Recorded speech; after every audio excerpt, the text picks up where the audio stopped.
my biggest takeaway on it was the concept of service as a software. That's going to be one of the driving innovations changes that happens relative to AI in the B2B SaaS space.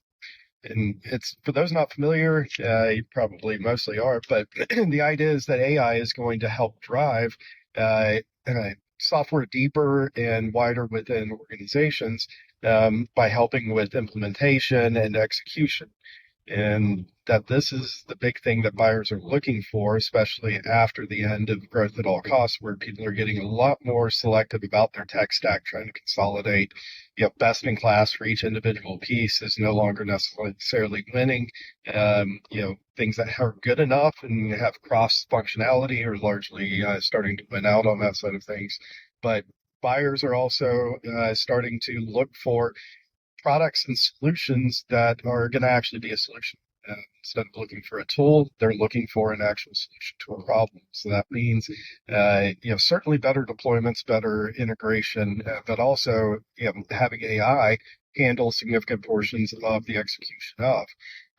This is going to be interesting, I think, to see how it progresses, because in order to be able to drive much in the goal that the customers are looking for, they're going to have to be really, careful and intentional about how they deploy the AI relative to these goals of implementation and execution.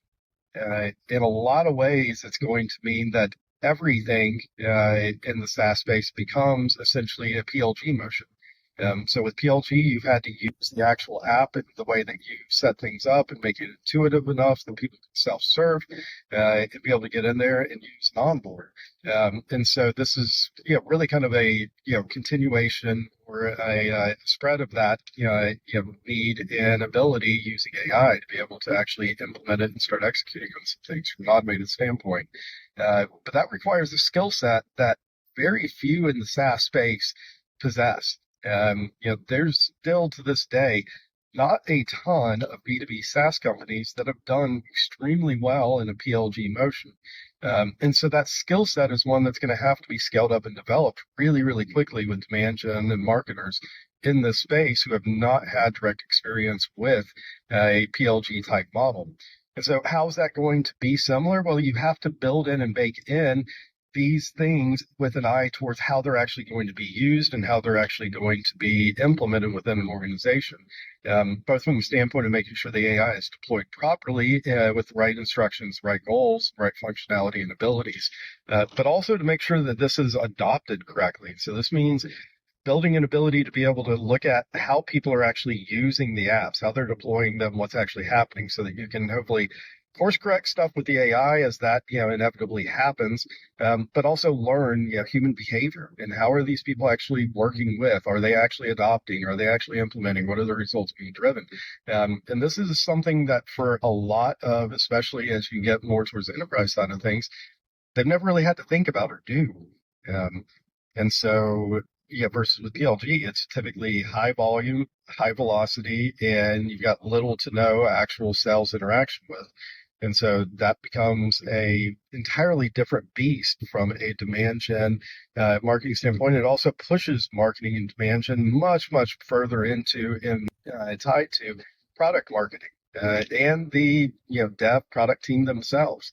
Again, these are roles and responsibilities that those on the marketing demand gen side have, for the most part, had very little experience with. And so seeing how that's going to work itself out is going to be extremely interesting. The other piece of it that was not really discussed so much is the, what happens when the automation, whenever the AI is not sufficient to be able to turn this into a true service as a software model. And that's going to inevitably be partnerships and channel with things like consultants, agencies, things like that can actually go and help and handle whatever pieces are missing, need to be customized relative to the automation and AI that's being used to drive this service as a software model are going to Most companies in the B2B SaaS space have not done great. To the degree they have partnerships, they tend to be fairly limited. Most don't even have a dedicated department or head of. It's sort of just an extension of marketing or demand gen.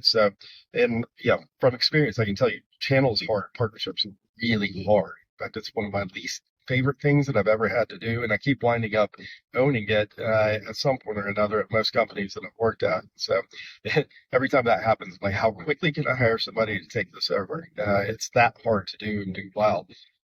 So we've got some pretty steep learning curves and some growing pains, I think, for a lot of people in this space as these roles and the way that they're doing their job shifts pretty dramatically around the service of the software model.